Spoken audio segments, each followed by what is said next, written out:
Hey everyone, it's me, Aaron, and this is Comic Class, the show every single week on this channel where we just geek out about comic books. And today we're going to be talking about Spider-Man Life Story number 1. But before we get into that, we've got two rather large announcements to make. The first announcement is that in case you missed it, we just recently launched a second channel.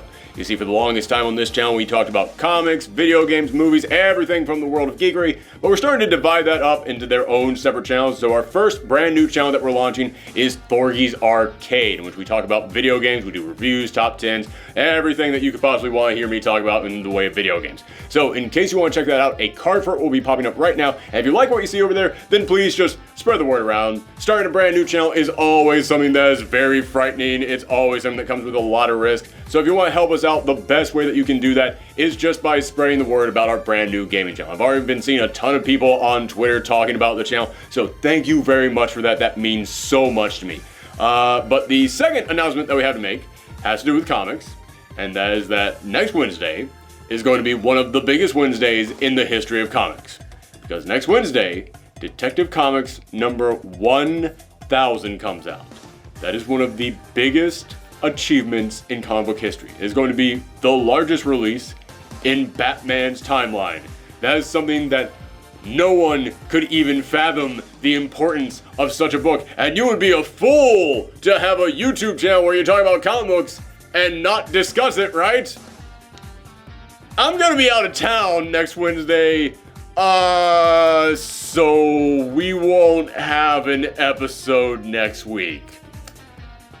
Yeah. I'm gonna be at PAX East next week, and the con starts on Thursday, meaning I have to leave on Wednesday morning, meaning I am not going to have any time to do a video on that. I could do a video on my phone, in which I just record me in the hotel room just talking about, but that'd be really bad quality, really terrible audio. I'm not gonna put out a video like that. So instead, you guys are gonna have to wait an extra week to hear me talk about Detective Comics number 1000. But I promise you that the week after next, when I'm back, we will have 2 episodes of Comic Class that week in order to make up for it. I just felt like I needed to come out here and make it clear why we will not be talking about the biggest release in comic book history next week when it comes out.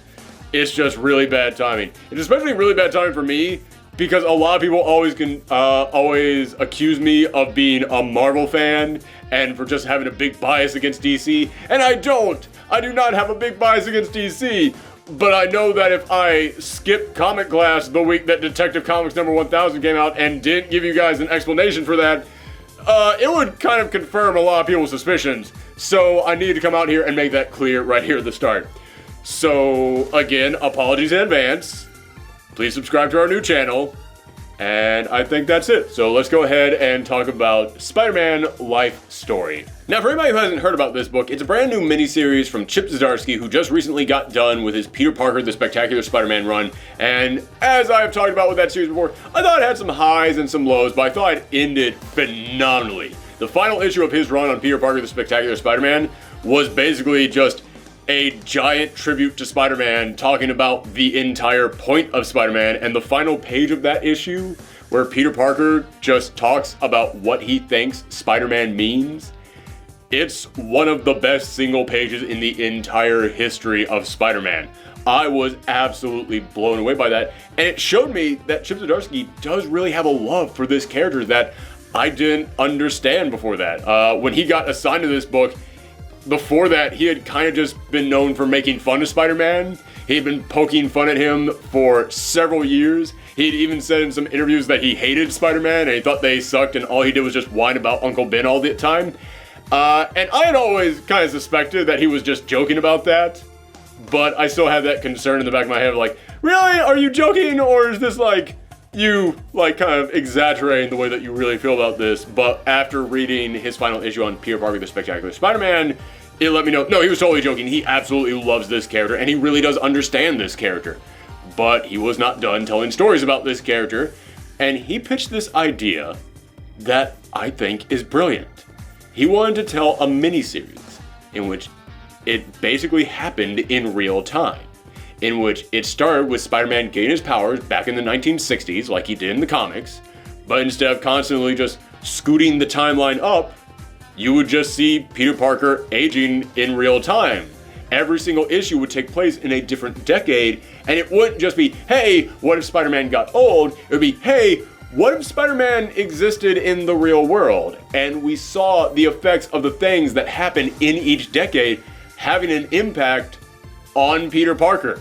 What if we saw the major news stories and the major things that happen in the world actually happening within the story that we are building around Peter Parker? I thought that was amazing. That is an incredible idea for a series. I've talked about this many times before on this channel, but I love the idea of seeing characters actually age. I like seeing a character actually go through an entire life journey. I like seeing a character who is older being able to look back at everything that they have achieved in their entire lifespan, and I think that that gives their journeys so much more weight. When you have this idea of, oh yeah, they're actually progressing along with the times. I want to see more stuff like that. It'd be nice if we could see it in the main comics, but I understand why you can't do that, and I understand why the people who make these comics freak out at the idea of that. So getting it in a miniseries, hey, perfect, wonderful. But I also love when comics can get political. I love when comics can actually talk about real world events, and Chip Zdarsky made it very clear he wanted to really lean into that in this story. He wanted to talk about all the stuff that was happening in the world in every single one of the decades throughout Spider-Man's life and show how that was making an impact on this character. So yeah, I was all on board for this. And they said that issue number 1, taking place in the 1960s, was going to be focusing on Vietnam. Yeah, that made it clear how serious he was about this. He was not going to come in here and just tap dance around any of the big issues that was happening. He was going to full on address, here is American history, here is stuff that happened, and if Peter Parker was a kid in the 1960s, this is stuff that would be impacting him. So this story, it shows Peter Parker in the 1960s, he's in college at this point, he knows Flash, he knows Harry, he knows Gwen, he knows Mary Jane, and in the beginning, it's basically just Spider-Man from the 1960s. Except every now and again, he stops to look at a newspaper or he stops to look at TV and go, oh wow, yeah, the war in Vietnam. Oh man, should I sign up for that? And he actually goes through the questions of great power, great responsibility, and he starts wondering, he's like, well, I have powers that actually could really help out and make a big impact in the war, and, should I sign up for that? And I don't, it's the big moral quandary that he is going through of power and responsibility that he's always going through. And this is something that we never really saw Spider-Man have to think about.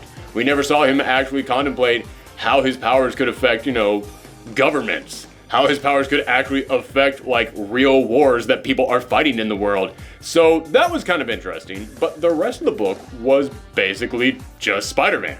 It was, he's late for class. Oh, should I ask Gwen Stacy out? Oh, Aunt May and her health problems. Oh, I had to fight Mysterio this morning. And then they introduce Norman Osborn, and Norman Osborn starts talking to him about, oh, I know who you are, Peter. And then there's a fight with the Green Goblin in there.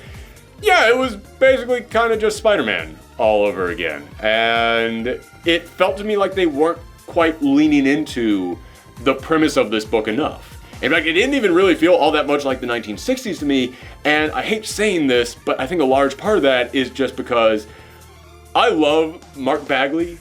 I would honestly say that Mark Bagley is the definitive modern-day artist on Spider-Man.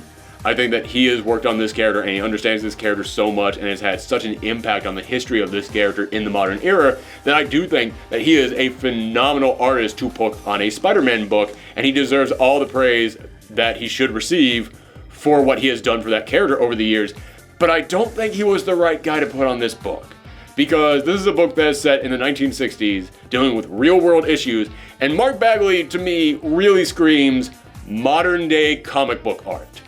His stuff does not make me think of real world issues, and his art does not make me think of the 1960s. His art really does make me think of the 1990s at the earliest, but then going into the 2000s, and makes me think of a lot more fun and crazy and poppy, lively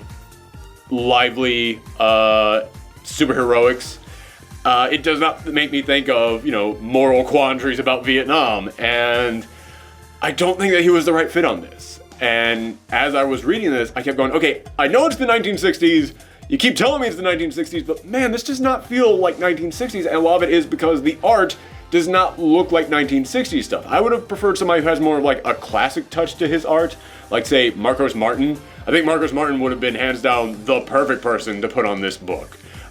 We've even seen that guy on numerous instances try and recapture more of classic art styles, more like the pop art of the 1960s. So yeah, I wish we had gotten someone like him on this book, because I do think that Mark Bagley's art, again, I love Mark Bagley. He was honestly the first artist whose name I memorized when I was a kid, because he was the first artist that I looked at and went, oh shoot, I can identify what makes his art work for Spider-Man. I love the way they draw this character. I'm going to remember his name. So I have a long history of loving Mark Bagley's art on Spider-Man. But again, I don't think that it was good for this book. I do not think that it really fit the time period that they were going for, or the tone that they were going for in this book. So that's kind of how the book was for a large chunk of it. And every now and again, there was something else interesting thrown in there. Like, there's a moment in which he goes to get money from J. Jonah Jameson for some photos. And J. Jonah Jameson is, of course, being J. Jonah Jameson. He's yelling and ranting and raving. And then he gives Peter some money there at the end, as he always does. But as he's talking to Betty Brant on his way out of the office, he goes, yeah, JJ seemed a little bit harsher than normal. Yeah, is something going on with him? And she goes, you didn't hear this from me, but the police came by recently, and they had some questions about, you know, the Spider Slayers and the Scorpion, which, for anybody who doesn't know the history of J. Jonah Jameson, he helped create those two things. Yeah, he helped to fund the creation of a supervillain, and he helped to power these big mechanical monsters that rampage through the city. And it was in that moment that I actually did start to get a hint of what this book was leaning towards. Because we kept hearing, okay, they were going to talk about real world issues in each of these decades. And you could see that with him looking at TV and wondering about Vietnam.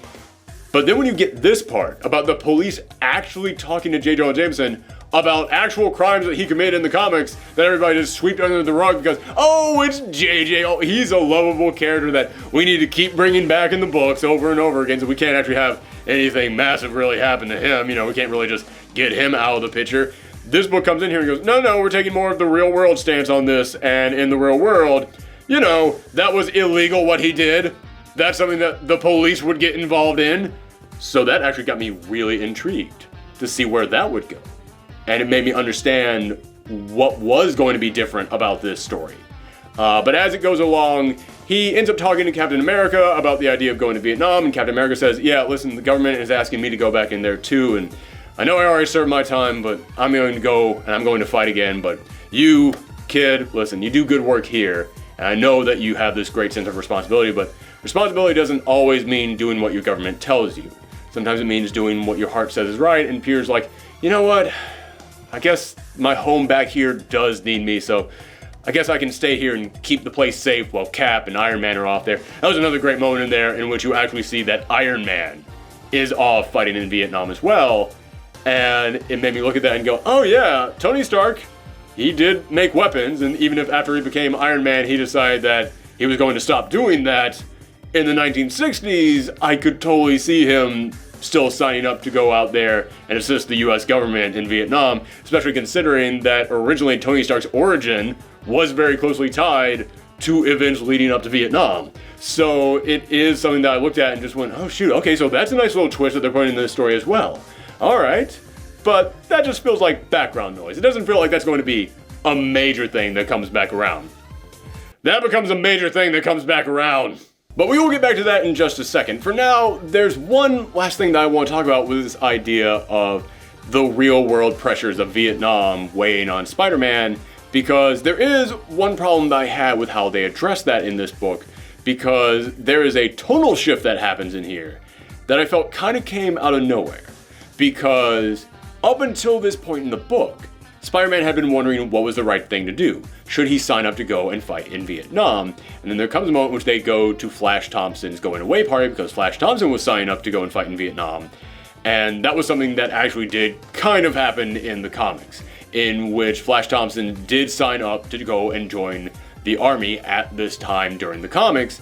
And one of the reasons why he signed up for this was because he thought to himself, what would Spider-Man do? And he wanted to make himself a better person because he had been a bully his entire life. And he started thinking, well, I look up to Spider-Man and he's a hero, and I haven't been a hero myself. what can I do to be better? And so he decides that he was going to join the army, and they kept that in here. But, as I said, up until this point, Spider-Man had been wondering what's the right thing to do. And then he goes to Flash Thompson's going away party, and he starts just railing into Flash Thompson, just calling him a war bully, calling him someone who's just signed up so that he can go to other countries and just do to people what he did to him in high school. And I looked at that and went, that is not something that Peter Parker has been thinking up until this point in the book. It's just something that came out of nowhere. And I understand the reason why they wanted to put something like that in the book. Because Vietnam was not like any other war in America's history. And I'm going to try and phrase this as politely as possible, but it was a big moral quagmire with a lot of Americans not even understanding why we were going over there. And it was one of the first wars that was being broadcast into American homes, and we were getting all these stories of really horrible things that American soldiers were doing over there. And it caused a lot of people in America to actually view soldiers signing up for Vietnam very negatively. And I do applaud this book for bringing up that that was something that was going on in this country at the time. I do applaud this book for actually addressing that conversation that was happening in America and even using a lot of the dialogue that was happening in America at the time. But again, Peter Parker up until this moment had not felt that way. Peter Parker up until this moment had been wondering what's the right thing to do. And then the moment they sees Flash Thompson, he's just like, well, now I'm completely against this. And they do have him kind of address that a few pages later, when he says, listen, man, it's just, I'm sorry about everything that I said to you, Flash. We just have a history, and I can't really get past that. And the moment that I saw you, just all these feelings came up in me. But then Flash Thompson does kind of talk about why he's going and doing this, why he's signing up, because he believes it's something that a hero would do, like Spider-Man, which does add more pressure to Peter Parker to wonder what is the right thing to do. So again, I applaud this book for having conversations in it that were being held at that time, but it does feel like it just completely came out of nowhere. It does feel like they just shifted the tone immensely at that moment because they needed to have someone have that conversation in here. Again, if you want to have someone else in there, like, I don't know, Harry have that conversation, have like MJ or Gwen have that conversation, then I could have seen it. But even though I understand why Peter would do it because he was bullied by Flash, it does feel like it came out of nowhere. It does feel like you had this character who for this many pages have been wondering, is it good or bad? And then like immediately just goes, well, it's totally bad. So yeah, it just felt like the shift in that character's perspective just came way too suddenly. But again, aside from these little moments in here, it was just Spider-Man. It was Peter Parker running late for class. There were a lot of nice little Easter eggs for Spider-Man fans in there, like, you know, when he was in college, the Jackal was his teacher, and the Jackal had an obsession with Gwen Stacy. And there is a moment in here in which Peter Parker goes up to Gwen Stacy and is like, oh, I'm sorry, I'm late. And you can actually get like the connection between them. There actually is, even though I don't think that Mark Bagley was the best guy to put on this book, there is a very lovely one panel in here of the two of them. Like, you can just feel that spark coming off of them, that they actually do have that connection. But then the Jackal pops up and it's just like, what are you doing over there? Yeah, I like that they actually did acknowledge even like the smaller players in Peter Parker's life, kind of meddling with him. So I did think it was an alright Spider-Man book that had some decent little connections to the real world. But towards the end of this, it lets us know, okay, this is where everything splits apart. This is where everything changes and everything becomes different. Because Spider-Man is still wondering what is the right thing to do. And the night before, he learned that Norman Osborn was the Green Goblin, but Norman Osborn also has amnesia, which was a thing that happened in the comics. In the comics, he completely forgot that he was the Green Goblin and returned just to being Norman Osborn, and Peter Parker decide, you know what? He's Harry's dad. I can't do anything about this. It looks like he's okay. My spider sense isn't even going off around him. I'm going to let them just live in peace now. And of course that didn't last long. Eventually Norman Osborn did come back and he killed Gwen Stacy. However, in here, and this is when I get into the spoilery stuff, so if you don't want to have this book spoiled for you, tune out now, okay? Everybody good? I've gotten to a point where I've tried to stop spoiling books in here because if I like the book, then I want you to go out there and read it and I don't want to ruin it for you.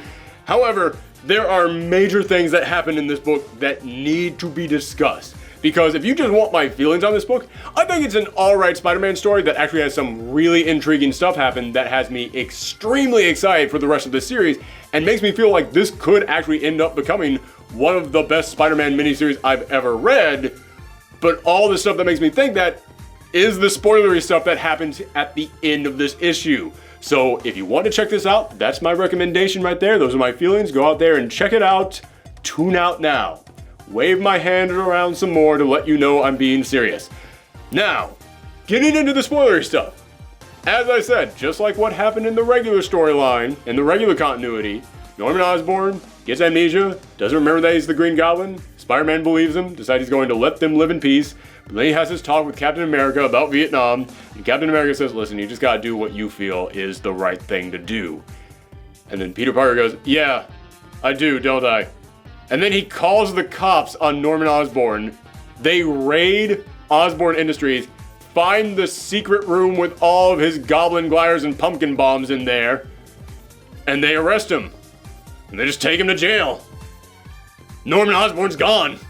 He's out of the picture now. So that happened. That's different. Yeah, I was not expecting that turn. And that's not the only turn. Peter Parker decides, you know what? I gotta make it right to Flash, so I'm gonna race across town and get to see him off. And he arrives at the train station, and then Gwen Stacy says, he left 20 minutes ago. And Peter's like, oh God, I screwed up the time, I'm so sorry. And Gwen starts just tearing into him and saying, what is wrong with you? How can you always forget stuff? You're a smart guy, but you're so irresponsible when it comes to your friends. What is the problem with you? And then she's like poking his chest. He raced in there after being Spider-Man, just like quickly put his shirt on. His shirt button comes undone and she sees the Spider-Man costume underneath there. And that's how it ends between the two of them. Gwen Stacy learns that Spider-Man is Peter Parker. So that's going to be a big thing. We don't know how that's going to affect things. But that's not even the biggest twist in this. I went into this thinking, okay, it's Spider-Man if he aged in real time and the events of the real world having an impact on Spider-Man's life and seeing how Spider-Man would address these real world issues. At the end of this, it turns to you and goes, oh no, it's not just Spider-Man. Spider-Man is our focal point. We're doing the entire Marvel universe on this one. Because, as I said, Captain America said that, yeah, the government wants me to fight in Vietnam, and even though I fought in World War II, I'm gonna go and I'm gonna do it because that's what my government needs me to do. But as I mentioned, Vietnam was not like World War II. There was a very clear bad guy over there in the Nazis. When it came to Vietnam, it was a lot more of a moral quagmire, and there were even American soldiers who were doing very bad things in Vietnam. And this book ends by showing us some of the American soldiers about to attack this innocent village, and then they get smacked up the head by a shield, and then Captain America comes in with this grizzled 5 o'clock shadow on, and he is just, you can tell he has been here for a while. It skips ahead by a year at this point too. It skips ahead from 1966 to 1967 at this point. So you can tell Captain America has spent a year in the jungle over there, and he just tells them, you tell Iron Man to get his troops out of here. These people are under my protection. And I looked at them and went, oh my God. Okay, so the feelings that a lot of people in America were having during Vietnam are now being personified in Captain America, who went over there and saw this stuff firsthand. And you remember Captain America, he was greatest generation. He was World War II. His view on war was not what a lot of the people during Vietnam's view on war was. So now he was being exposed to this war in Vietnam, and it made him basically just say, oh, I can't have this. I am not on your side now. And it made Captain America just turn on the US soldiers there. And it made him tell Iron Man, who was on the side of the US soldiers, to get the hell out. And it made me look at that and go, did you just set up like the superhero civil war inside this universe? You just set up Captain America versus Iron Man 40 years before it happened in the comics. All over a very real world issue. Man, this is, wow. I was blown away by the end of that. And it made me look at this book and go, I now have no idea what's coming. Because throughout the majority of this issue, I looked at it and just went, yeah, it's basically just Spider-Man. It's just Spider-Man, except every now and again he stops to think about Vietnam. Holy crap. This is a huge development in this book. There are 3 huge developments that happen in this book at the very end. And it's got me excited for where this book is going to go. And as I said, if he really leans into this, and he really does just keep showing like the pressures of real world issues affecting these characters in massive ways, and he builds this entire universe based off of that, I think this could be one of the best Spider-Man miniseries I've ever read. That being said, this book is only 30 pages long. It needed to be bigger. Every single one of these issues is going to happen in a different decade. And he's going to try and encapsulate everything that happened during that decade, or at least the major events. And I really did feel like that was not enough pages for that. Over at DC, they have a book by Kurt Busiek that is dealing with this person who is a big Batman fan, and it kind of goes very awry in many different ways. There's a unique twist on it, but it's basically following that person's entire life from childhood up into adulthood, with every single book happening within a different decade, and every single issue of that is roughly 50 pages long. And I kept thinking as I was reading this, back to that, and how those books feel like they really are capturing a certain moment in this character's life so much better than this one is, simply because they have more pages. I really do feel like this book needed to be an extra 20 pages long, and we actually got to see far more, many more years going through this character's life. And it makes me actually a little bit concerned for what's coming up. That's why I said that this could be one of the best Spider-Man miniseries we've ever seen, because we still don't know how the execution is going to follow through. And yeah, that is the one thing that has me really concerned, is that every single issue is going to continue to try and tell an entire decade in just around 30 pages. It needs to be more. They needed way more pages on this. So yeah, that also, as I said, Mark Bagley, I love that artist, but I don't think that his art is the correct tone for this series. Maybe when they get to like the 90s, when it gets more to the modern era, like if you switched up the artist on every single issue to try and capture the style of those time periods, I think that would be great. And then if you want to get him for the 90s or the 2000s, perfect. I think he would be great for that. But yeah, his art did not make me feel like I was in the 60s. I never really got that feeling from this. So those 2 elements do give me cause for alarm. However, the crazy twist that happened at the end of this, and the way that they just have my mind racing at what this could possibly mean for the future of this book, that's the best thing about this series. That is what makes me excited to see where this is going to go. So yeah, I will continue reading this, and when it's all done, we will come back and I will give you my thoughts on the entire 6-issue run. But let me know what you thought about it in the comments down below. You can also let me know what you thought about this on Twitter, Twitch, or Tumblr at Professor Thorgy. And I can't lie, I'm actually very interested in knowing what people are going to think about this book, because I read this last night at 3 a.m. I know I should be wrapping up right now, but I gotta get this out right now. I read this last night at 3 a.m. And I thought to myself, okay, when I wake up in the morning, people are going to be losing their minds over this. This is going to be something that everyone is going to be having a fight about on Twitter. This is going to be one of those things that people either love it or they hate it. Like at the end of this thing, when you have Captain America fighting back against the US soldiers, I just thought, oh god, there's gonna be so many like news articles about, does Captain America hate America now? And I thought, oh god, there's gonna be people just going insane over this. And instead, when I woke up, everything I've seen has been positive. Everybody has been like, no, we think that this story is great. We are loving this. I have seen an overwhelmingly positive response to this book so far, and that's great. So I'm interested in seeing if that's true for everybody or just the people who have spoken up so far. But yeah, I really did enjoy the directions that this book went at the end. But again, okay, I know, time to wrap up. Twitter, Twitch, Tumblr, at Professor Thorgy, the new gaming channel, I'll be putting a link to it in just a second. Spread the word around. Thank you guys very much for tuning in. Come back next, oh wait, no, don't come back next week. Come back this weekend for our movie reviews. Then come back the week after next. I'm gonna end now, because that was an awkward way to end. I had like a smooth ending, and then I just slammed on the brakes at the very end of it. Thank you guys very much. Bye.